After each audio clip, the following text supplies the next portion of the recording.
Good morning. Well, I guess it's good morning here. Um, I am still in Florida trying today. I'll probably ghost everybody today. I've been doing my best to support any kind of digital media that anybody needs, any help that they need, because I've been doing it for the last couple of years and trying to do ministry that way. And so I'm happy to share with you how-to tricks and that sort of stuff, just to be able to share the truth with the people that you shepherd, as well as those around you. So today I'm going to try to disconnect a little bit. But please send me. You can DM me, especially if you need prayer. Feel free to just DM me specifically for prayer if you need it.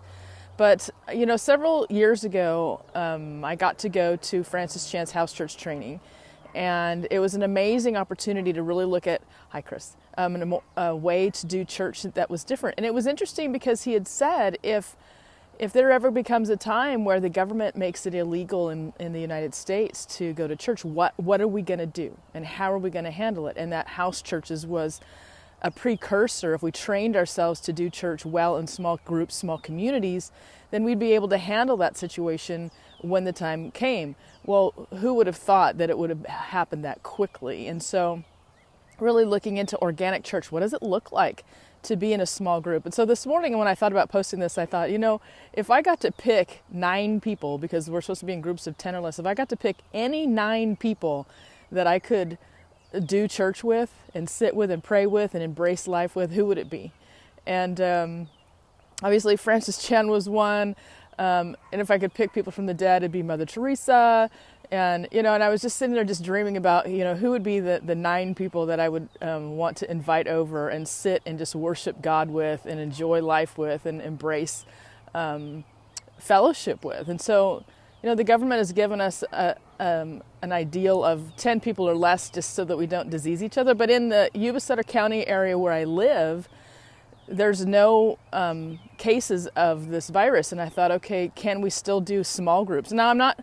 And please don't take this as, defying the government or anything like that. But I just thought, okay, what if we were actually, I get that, Ryan. Yeah, I'm not trying to promote that. I just thought if we had been in those environments prior to this and said, okay, 10 people, are we accustomed to being that authentic about our spiritual lives with 10 people?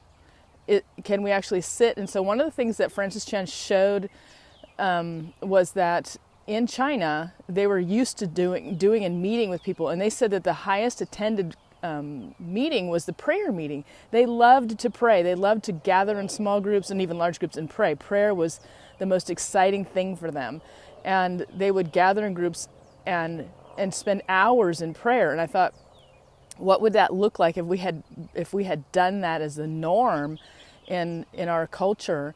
And said, okay, we're going to gather and have prayer. And we're going to actually look each other in the eye and say, where are you spiritually? How are you spiritually? How can I pray for you spiritually? What sins are you struggling with? Where have you overcome? Who are you witnessing to? And I had this conversation just last weekend with a couple of ladies, because we had little pop-up sessions about entrepreneurialism and different things in the clergy women conference that I was at. And we were talking about the fact that we would have to be able to be in a small group and actually look each other in the eye. When was the last time somebody asked you specifically, not that they were assigned your mentor, or that was their job, or you're in a small group, but that's the norm, but who was the last person to look you in the eye and say, how is your spiritual relationship with God?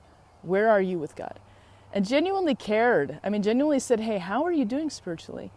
And let me pray with you. And let's join together and really...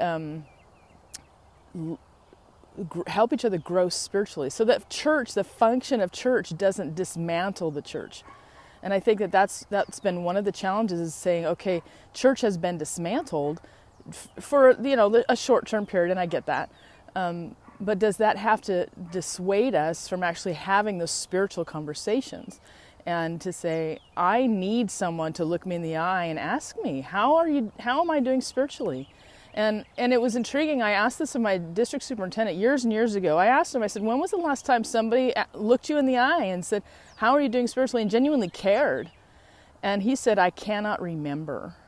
And that's sad. That's sad. And so I really want you guys to embrace this opportunity to really think about those that normally you would associate with in the body and ask them, and then pray with them on the spot. Genuinely pray with them on the spot and say, I want to be your spiritual supporter.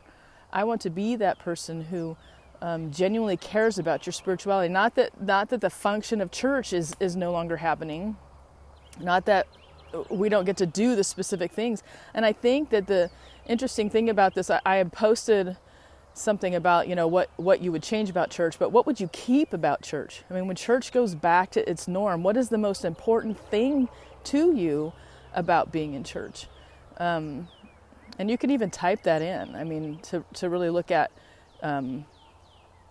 when I'm in the body of believers, what is the most important thing to me? That somebody actually cares about my spiritual walk, that I go and I'm being fed, that I'm being encouraged to honor God well. What are the things that you value about church that you want to make sure never dies? And so that when we come back together, when this is over, and really have a vibrant body of Christ, that we're not afraid to talk about spiritual things, that we utilize the time well. So Ryan, what is your post about your the Thread Reader app? Can you type that in? Because I can't look at it during the live. And so so I wanted to spend a moment and just, for one thing, just to have a little fun and just say who would be the 9 people, 5 people, whatever, that you would want to spend a small church, if you had to be in small church for the rest of your life and you could only have 9 people in a group forever, and that was the norm in the United States, who would you want to have in that small group? And I just think it would be fun to see, if you could pick people alive or dead that would truly just embrace your spirituality and truly encourage you to witness. And the interesting thing, excuse me, also about the small church concept originally, in reading a lot of this work, was that we were supposed to get to know our neighbors and to love our neighbors well, and then invite them over for dinner and let them see there be something different about our lives, and then them be intrigued about that, and then talk to them about our faith and get to the place where we read the Bible with them. And then once they become a Christian and they truly desired more, then we would invite them to church. Church wouldn't be a place where, hey, come check out my church, and then maybe somebody else would save them. But we would actually do life with them, and it would become normal.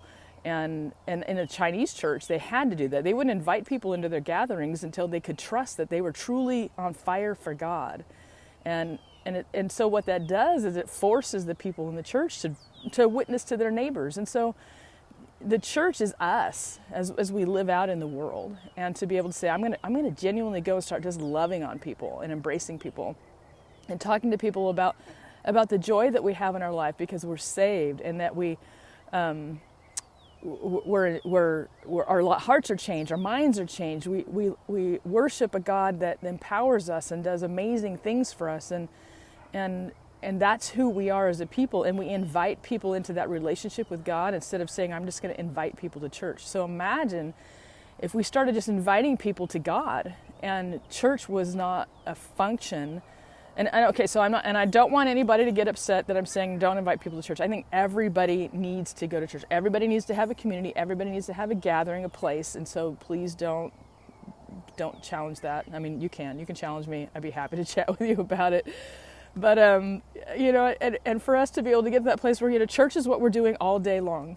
We're embracing God. We're enjoying our life. We're recentering ourselves into the truth of what God did for us. We're amazed at what He's done in our lives. And when you tell your testimony, it's before I was surrendered to God and after I surrendered to God. Before I surrendered to God, I was a teenage alcoholic. I was on drugs. I was mentally jacked up. I did a lot of selfish things. And after God, I was like, oh my goodness, there's something bigger, better, and I'm actually okay, and I don't have to focus on everybody else's everything, and I don't have to live my life for what everybody else wants me to do. I can actually focus on what God wants, and the impact that I have on the world is dynamically different because I'm allowing God to be part of my life. I could talk about that all day long to somebody who's genuinely interested.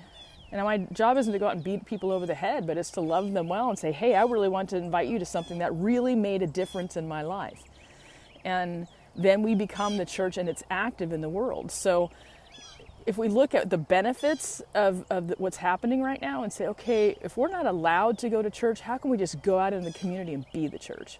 How can we just say, okay, we're not going to use church, and I know this is going to be upsetting to people, but we're not going to use church as the scapegoat for our ability to go out and evangelize.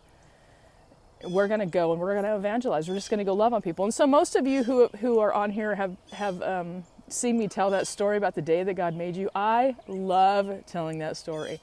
And it's easy. And I'll go up to people who aren't believers and say, do you believe in God? And if they say no, I say, hey, can you fake it?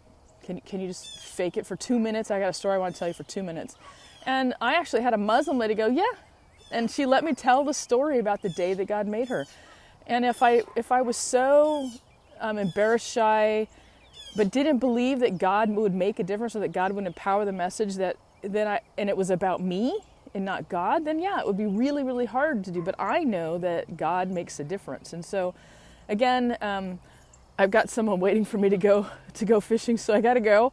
I hope you guys spend some time today centering yourselves with God. Listen to your favorite worship music and center yourself before God and remember that He is real. Jesus is alive. Our spirits are renewed every time the sun rises. I love Lauren Daigle sings that song, and it's in one of the songs it says, every time the sun rises, we are again redeemed. And it's a reminder that we are redeemed. And so give yourself an opportunity to sit with God and remind yourself and let Him minister to your spirit, your soul, about the value of your soul to Him. And then post in the comments some of the people that you would love to do small church with, if you could pick anybody. And I hope you guys have a fantastic day. Love you guys, and I'll see you later.